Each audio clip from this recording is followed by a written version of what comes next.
Hey, eighth graders, Mr. Mitchell here. We're giving this big online distance learning video project and a little experiment here today. We're going to jump right in. We're going to be looking specifically at Investigation 3 in your Say It With Symbols books. We're not going to do those last two from Investigation 2. We're going to jump right into more solving equations because it's pretty familiar from what we were doing before the break.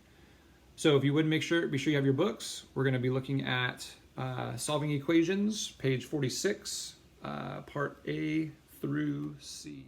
All right, eighth grade, we are jumping into Investigation 3. As you can see, solving equations. This is going to play right into the work that we were already doing before we had our break begin. So as usual, we'll kind of read through some of the beginning stuff before we get to the actual practice problems. So as you can see, it says there, a problem often requires finding solutions to equations. In previous units, you developed strategies for solving linear and quadratic equations. In this investigation, you will use properties of real numbers to extend these strategies. So here we go for 3.1, this idea of selling greeting cards, and again, solving linear equations. So they give us this setup of the equation here. We have 100 plus 4x equals 25 plus 7x. And so they want us to solve for the value of x. So in this case here, you can see specifically they've gone through and they've shown each of the different steps to go through and solve for the equation. So in this part here, you can see we've got what would be considered our constants in the 100 and the 25. And then what we've been turned to the number or the coefficient times the unknown here on this side in 4x and on this side here with 7x. So both of these sides are equal. So if you remember, what we've been doing in class is working to use the properties of equality to either add or subtract the same thing from both sides, and then eventually multiply or divide the same thing from both sides to get down to solving for x. So in this case, they show each of the different steps along the way. So what I'm going to be doing is looking at the bullet points to begin with on the top of the next page, but keep it specifically on the solving of the equation before. So as you look, the first question says, what could you do to explain what's going on in steps 1, 3, and 5? So in step 1, I notice here that they have the initial a 4x being added, which is here. And you have what they're doing is using the property of equality to subtract 4x from both sides of the equation. So you can see the 4x minus 4x, it is gone in step 2, as well as the 7x minus 4x here becomes 3x. So that's initially what's happening for step 1. In step 3, they're working with the constants. They're beginning to get the variables all on one side and the constants on the other side. So you can see what we have here. They're removing the 25 from this side by subtracting 25 on both sides to continue to keep things equal, to allow for the 100 minus 25 to equal 75, and then 25 minus 25, so that would be 0 in this case. And lastly, on step 5 of the solution, we have this 75 equals 3x. We want to isolate the variable and know what x equals. So since there's multiplication going on between the 3 times the x, we would do the opposite of that by dividing both sides by 3 to ultimately see 75 divided by 3 to find out that the actual value of x does equal 25. So in this case, there are other questions as well.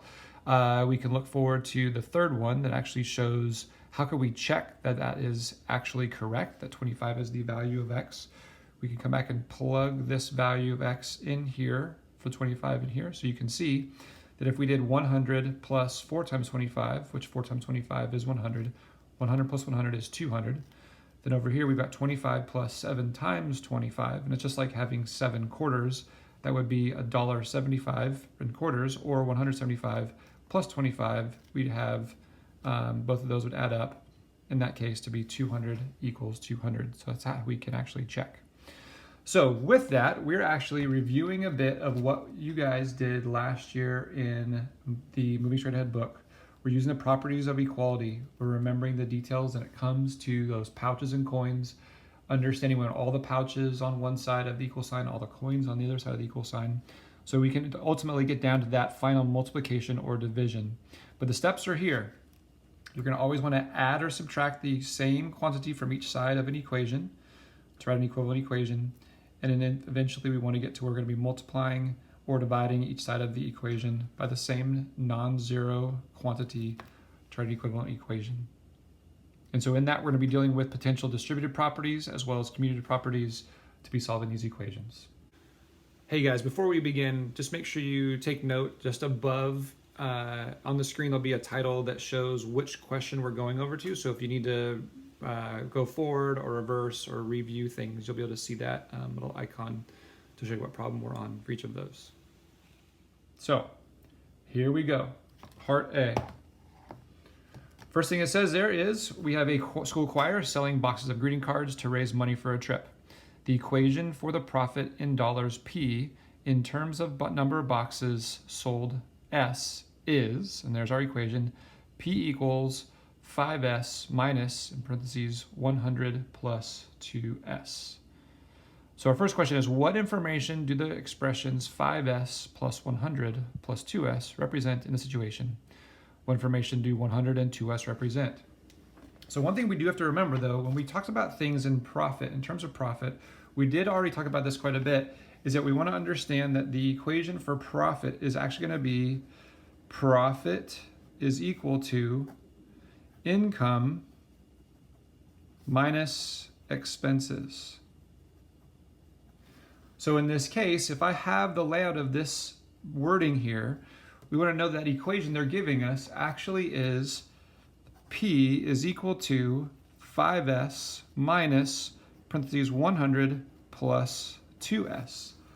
So when everything lines up like this from our profit equals income minus expenses, we could be able to see that this 5S would represent income, and in the parentheses here, the 100 plus 2S would equal expenses. So in this case here, it shows, we know that from the information, and what information does the 100 and the 2S represent? Well, in this case, we got to go back to remembering what we know about our linear functions. Don't forget, linear functions are going to be set up in that setup for the slope-intercept form, y equals mx plus b. And if you recall, our m is going to be our slope, or our unit rate, or our constant of proportionality, or the scale factor, all those things that we learned, multiplied times that independent variable, the x. And then ultimately, we also have this starting point, or a y-intercept, that's going to be happening whenever we plug 0 in for x, we'd be left with that value.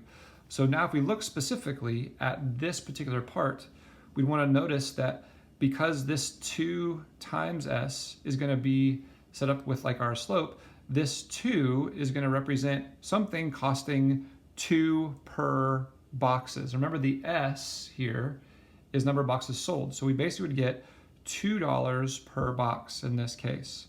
But you can see also there's a startup fee specifically for 100.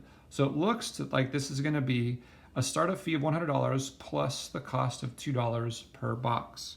So in that case here, you can see we know now that from the information that is given. So that brings us to number 2. Use the equation to find the number of boxes the choir must sell to make a profit of $200 and explain. So if you recall, our explaining is basically we are able to put all the work together and understand that by showing our work.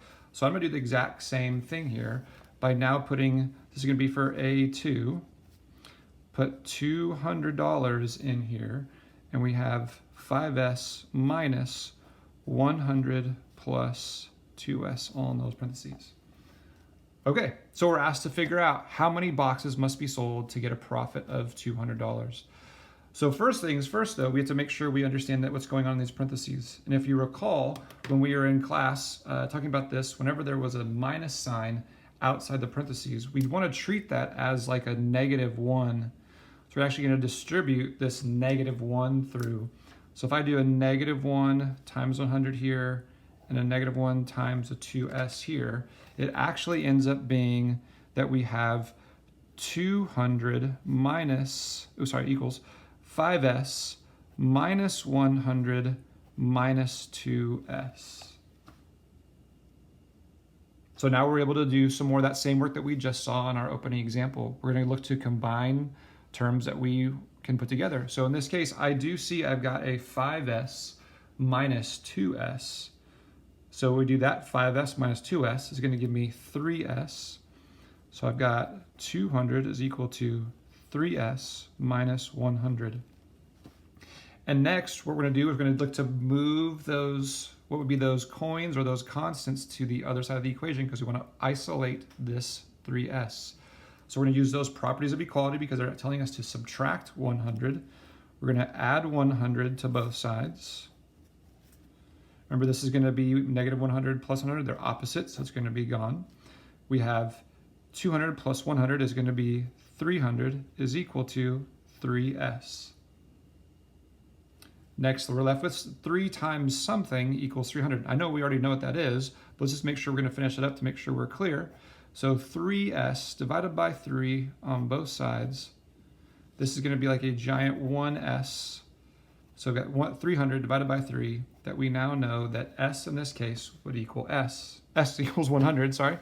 And that tells us the answer, that in order for this choir to be able to make a profit of $200, they would need to sell 100 boxes.